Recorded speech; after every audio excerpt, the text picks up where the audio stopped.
Sa tingin niyo po, bakit karapat-dapat ka po iboto?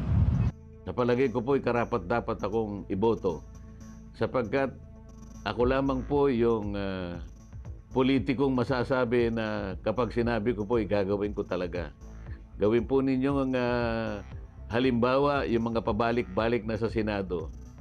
Sa tingin po ba ninyo yung kanilang mga pinagsasabi at ipinangako sa maraming panahon ay natupad na?